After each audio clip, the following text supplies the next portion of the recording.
Warning, the content in this video may not be suitable for all audiences. Viewer discretion is advised. Hey YouTube, Jim here. Welcome to Top 10 Archive. It's no secret that people can be downright creepy. And I don't mean whispers to themselves in the cafeteria kind of creepy. I'm talking about people that cross that boundary from the slightly weird to the realm of the unsettling. These 10 individuals fit the billing for the creepiest people ever to have lived. Before our spines start to crawl and your instinct is to shut the video off, be sure to hit that subscribe button and click the bell for more from the Top 10 team. Have your own creepy people suggestions? List them off in the comments below. And don't forget to hit that thumbs up button. Number 10. Luis Garavito. During the 1990s, poor neighborhoods around Colombia feared for their lives, knowing that somewhere out there, a serial killer was claiming the lives of local boys. When the missing boys were found, their mutilated state wasn't the only shocking discovery. Many of the bodies discovered, all boys between 8 and 16 years old, showed signs of sexual assault. When Garavito was picked up in 1999 under suspicion of sexually assaulting a young boy, he confessed to 140 murders. According to the killer, he dressed as a monk or a priest to lure the underprivileged youth in. Number 9. Gilles de Rais. Even for many prisoners, there's a general rule that even the most rough and gruff people follow. Children are off limits.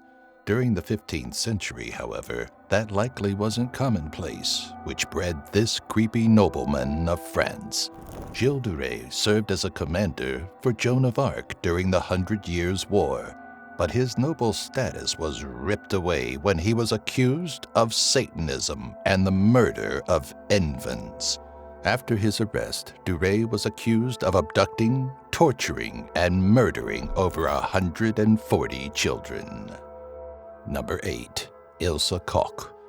It takes a lot to be considered one of the creepiest, most terrifying human beings during the Nazi expansion in Europe, but Ilse Koch achieved that status effortlessly. Wife to Karl Otto Koch, a Nazi commandant at Buchenwald concentration camp, Koch was known for her brutality toward prisoners and for hand-selecting victims whose skin appealed to her. Those picked by Koch were flayed so the devilish mistress could turn it into luxury items like lampshades and a handbag that she frequently kept close. Number 7. Ted Bundy. During the late 20th century, Ted Bundy rose to notoriety when he was connected to the murders of at least 36 women. Beyond being beaten to death by Bundy, his victims showed signs of rape and, even more horrifying, evidence of the killer's necrophilia.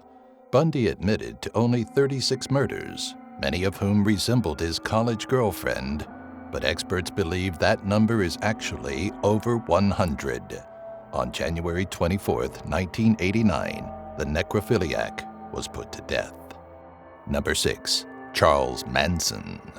Beyond his wide-eyed stare, Manson earned the title of one of America's creepiest criminals for his ability to brainwash more than 100 of his followers.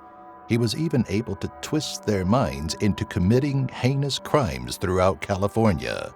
Members of Manson's cult, the family, were linked to more than 30 killings, including the deaths of Sharon Tate and Leno and Rosemary LaBianca.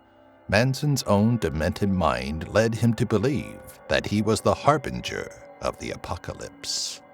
Number 5. John Wayne Gacy. What's creepier than a clown? How about a clown linked to the deaths of at least 33 young men? In 1968, John Wayne Gacy, a performing clown at children's parties, was arrested on sexual assault charges.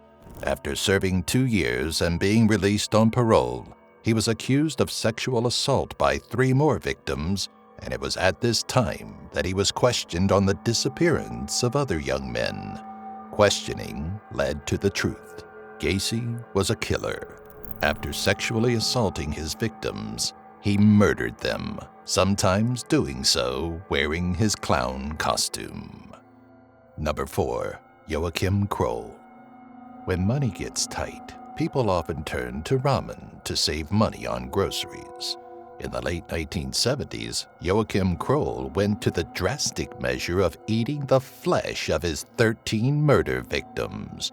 In 1976, Kroll was pegged as the murderer of 4-year-old Marion Ketter when her remains were found blocking the water pipes of his apartment building. Ketter's parts were also found in Kroll's fridge and boiling in a pot of water. When questioned on eating his victims, Kroll quite literally said it was to save on grocery store bills. Number 3. Jeffrey Dahmer. When Tracy Edwards was picked up on the side of the road on July 22, 1991, he wound up exposing one of the creepiest murder sprees of the 20th century. Jeffrey Dahmer was active from 1978 to 1991, kidnapping mostly African-American men he'd met at gay bars and then strangling them to death. Once dead, Dahmer followed through with the lewd acts he had promised to lure them to his apartment. When police responded to Edwards' claim that Dahmer had drugged and handcuffed him, they found a house of horrors, the most personal souvenirs of his victims and Polaroids of his acts. Number 2. Richard Chase. Anyone that can willingly kill another person without just cause is creepy, but throw in some of the other accusations made against Richard Trenton Chase, and you have yourself a candidate for the creepiest man of the year. In his earlier years, Chase captured and disemboweled animals, sometimes using their entrails to make a raw smoothie to keep his heart from shrinking. In December of 1977, after being briefly institutionalized for injecting rabbit's blood into his veins, Chase began a month-long killing spree. Several of his 6 victims showed signs of being raped post-mortem and consumed in manners that would get this video demonetized. Number 1. Albert Fish. Included in Albert Fish's repertoire of horrors were cannibalism, urophilia, coprophilia, masochism, and pedophilia, all of which combined together to create the Werewolf of Wisteria. Though Fish confessed to 3 murders, he made the vague statement that he had children in every state. Whether he was referencing cannibalism or pedophilia was never clarified, but either is terrifying to consider, and we have a feeling it's probably both. Fish was connected to the murders after a gruesome anonymous letter was sent to the parents of 10-year-old Grace Budd. The letter, sent 7 years after Grace's disappearance, provided grotesque detail of Grace's murder and Fish's cannibalistic tendencies. Thanks for watching. How brave of you to make it through the entire video. Will it make you start looking differently at the people around you now?